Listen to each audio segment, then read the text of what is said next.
Hi! Hello అందరూ బాగున్నారు. ఇదిగోండి ఇవాళ ఇంకో వింత విచిత్రమైన దాంతో వచ్చేసాం. మనం ఎక్కడికెళ్ళినా ఏదో ఒక వింత ఇల్లు పట్టుకుంటూ ఉంటాం. అట్లాంటిదే ఇది కూడా ఒకటి గ్లోబల్ విలేజ్‌లోనూ జాయ్ సిటీ ఫెస్టివల్‌లోనూ వెళ్తే నాకు ఇదొకటి కనిపించిందండి. అదేందో కాదు మనకి ఉసిరికాయ పొడి, క్యారెట్ పొడి, అదే ఉల్లిపాయ పొడి, చిన్నులపాయ పొడి అని చెప్పి దొరికిద్ది కదా! అలా వీళ్ళు ఆయిల్స్ అమ్ముతున్నారండి. అది కూడా ఏదో కాదండి. ఇప్పటిదాకా చూసారు కదా చీమలతో ఆయిల్ అంట. అది ఏం చీమలో మరి ఆ స్పెషల్ మనకేమో భాష రాదు. వచ్చుంటే అడిగేవాడిని. డెఫినెట్గా ఈసారి తెలుసుకుందాం ఇంకెక్కడన్నా కనిపిస్తే. ఉల్లిపాయలతో కూడా ఆయిల్ పెట్టారండి వీళ్ళు.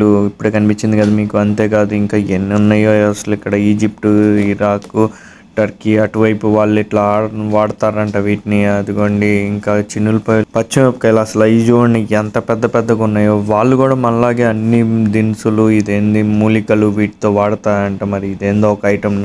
దీని పేరేందో మీకు తెలిస్తే నాకు చెప్పండి.